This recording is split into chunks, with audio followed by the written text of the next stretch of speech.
This past Sunday, I hopped in the not birthday bug and aimed out to a local Volkswagen gathering. Now, mostly when it comes to VWs, you see either an air cooled group or a water cooled group. But this particular gathering was an attempt to blend both of them and hopefully not have everybody so pissed off that they were beating on each other. And well, that didn't happen, of course. Everybody got along quite well, and it was a great opportunity for the air cooled car guys to see the water cooled stuff and vice versa. I mean, there's a lot of creativity that happens in both sides of the spectrum, whether you're into the modern VWs or into the vintage stuff. This is a fun playground and a bunch of neat cars to play with. So we was a bit of a battle, the way that it was built, the air versus water, to see how many of each would show up to this event.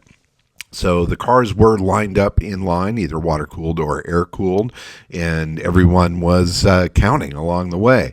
Now, this was definitely a gentle battle. It wasn't something where there were anything at stake other than a little bit of bragging rights.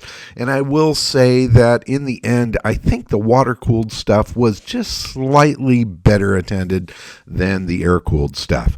But that's only because the air cooled guys like myself really didn't get out and promote the hell out of it. I'm sure we could stomp the water cooled guys with air cooled stuff if we really wanted to. But it was just an opportunity to get together. This was held in Murrieta area of Southern California, Menifee, out in front of a boba shop of all places. Just a basic big parking lot that was fairly easy to get to. And again, the variety of everything was great, from the newest VWs down to vintage stuff. And some of this water-cooled stuff is, quite frankly, vintage now already. I mean, this Jetta right here, that could be, a 99 or so. It certainly had some rust, including a glory hole, whatever that's worth. Certainly, I wouldn't pay $1 to use it.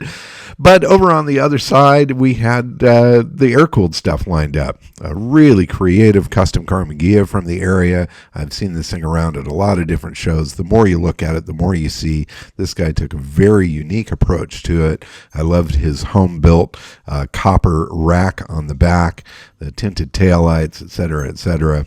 Definitely fun stuff all the way around.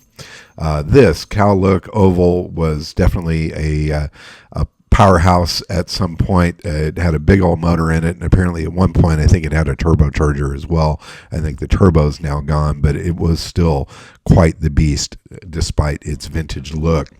Gorgeous, all original notchback. This was a beautifully done car, beautifully preserved, nice original interior in it, some great accessories and stuff. I love these cars. It's not often that you see them, especially an early model like this, an end model without the chrome trim.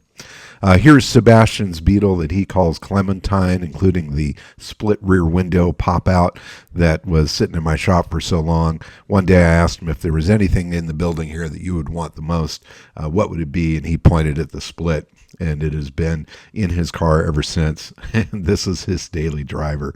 Really fun, unique car that's constantly changing with accessories and things. Here's a nice looking little 66, lowered down, swan neck mirrors, some louvers on that car, kind of fun to see, two-tone paint. This was pretty trick, lowered with white walls. Here's my not birthday 67 in the lineup. It was fun to take that car out and actually drive it.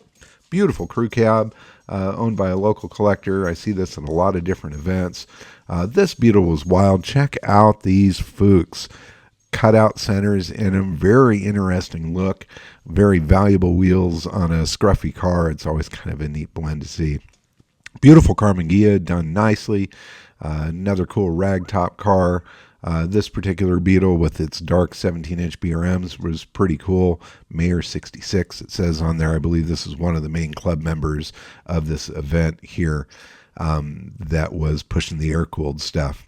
Also interested to see that this car has a sunroof. This is a 65 or 6 by the looks of it, and that sunroof was not something that was offered in those years. Another slick 67 here. I love this with the big skateboard rack on the back. Nice accessories and details on this. The empty wood rim wheel, or maybe that was a Nardi wheel. I'm not exactly sure. But cool accessories, fog lights, etc., etc. Very nice stance and a beautiful car. Definitely enjoyed seeing that. Surf's up, dude. pop-out windows, etc. And then on back to the next row of the water-cooled stuff. Now, I will say that it was a bit of a question in my head whether the Audi guys and the Volkswagen guys should really blend. I mean, certainly they are very much the same.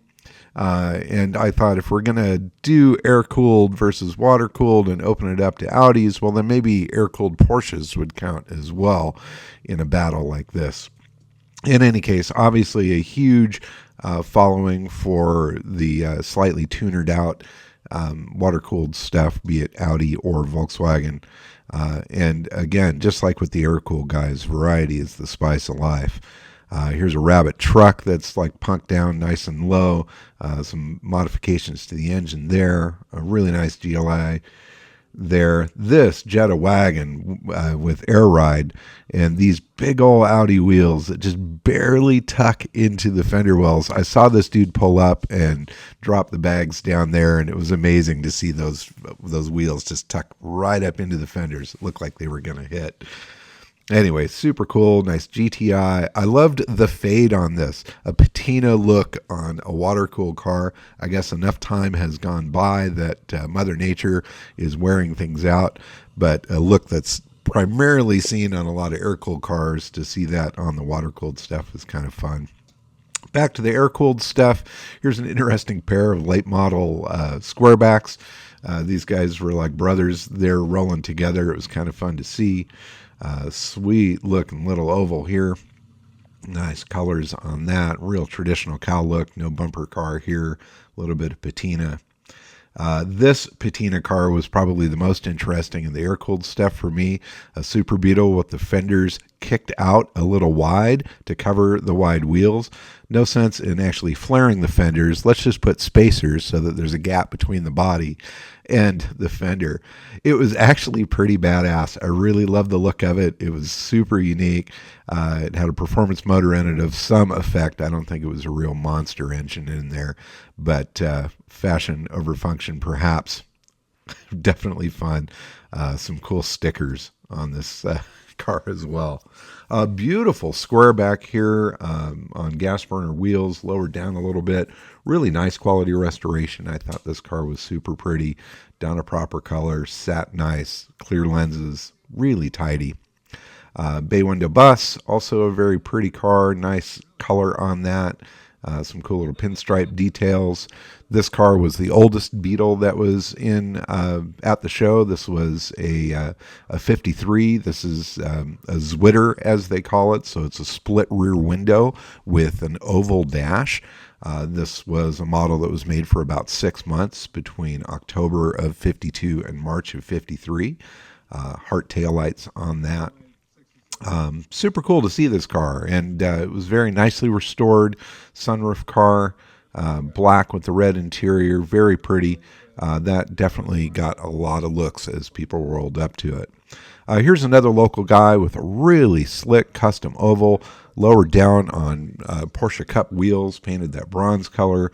Beautifully detailed engine compartment. This thing sounded tough when he rolled in, and the style of this is gorgeous. Four-wheel disc brakes, right-hand drive. Check out that custom interior. Very cool details on this particular car. This was probably the standout of the show for me as far as something that was top quality, unique look, and being an early car. Gorgeous bay window bus here. I loved the look of that. This is a Brazilian 23 window. This is one of the Brazilian import buses, been converted to a 23 window. The quality of it was a little sketchy, but it was still cool to see and a fun ride indeed. Another cool bus here, two-tone black and green, was very slick. Cars were rolling in and out all morning. You don't need to have something shiny to be a part of this scene. It's just about showing up with your car and having a good time. And this little primered bug with its Mexican blanket seat covers and stuff, pretty slick. In any case, the walk around continues. Some details of that cool bus right there, and some more water-cooled cars. lined up back behind. I think all told, when I counted, which was maybe about 3/4 of the way through the morning, there was a lineup of about 30 of the air-cooled cars, and I counted about 40 of the water-cooled cars. And there were some cars that rolled in and out. When I talked to the promoters of the event, they seemed to think it was more of a wash. But when I did my count, as much as I hate to admit it, the water-cooled guys did outnumber us just a little bit.